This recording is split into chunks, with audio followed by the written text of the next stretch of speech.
অনেক সুন্দর লাগছে, অনেক বেশি গোছানো মনে হচ্ছে।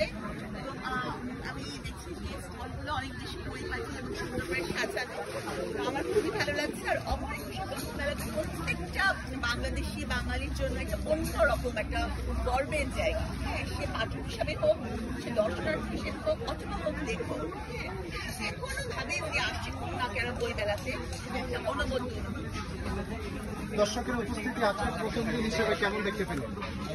যথেষ্টই ভালো। আর প্রথম দিকে কিন্তু দর্শনার্থী বেশি থাকে, ক্রেতা কিন্তু একটু পরে হয়।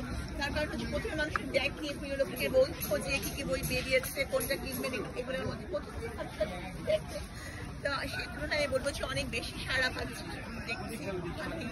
তো আমরা যেটা দেখলাম যে বইমেলার অনেক স্টলের কাজ একদম শেষ পর্যায়ে এবং প্রায় স্টলে এখনো বই গুছানোর কাজ চলছে। এই বিষয়টা আসলে আর কতদিন লাগতে পারে যে জাঁকজমক পূর্ণ হতে? আমি কৃতজ্ঞতা জানাই হচ্ছে আমার প্রকাশকের প্রতি, কারণ উনি খুব সুন্দরভাবে গুছিয়ে ফেলেছেন রয়্যাল পাবলিকেশন, এবং ঠিক যথাসময়ে এখানে এসে আমরা দাঁড়িয়েছি এবং বই আমরা সেল করতে পারছি। তো অনেক যারা এখন গোছানো হয়ে যাবে আশা করি, আমার হয় 1-2 দিনের মধ্যে এটা সম্পূর্ণ হবে।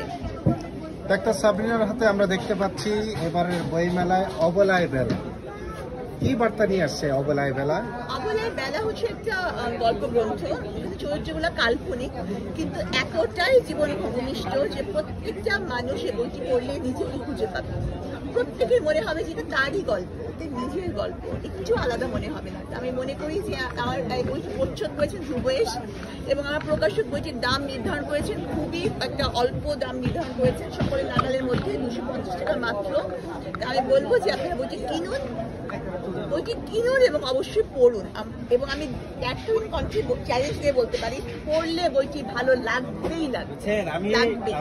তো আমরা যেটা জানতে পেরেছি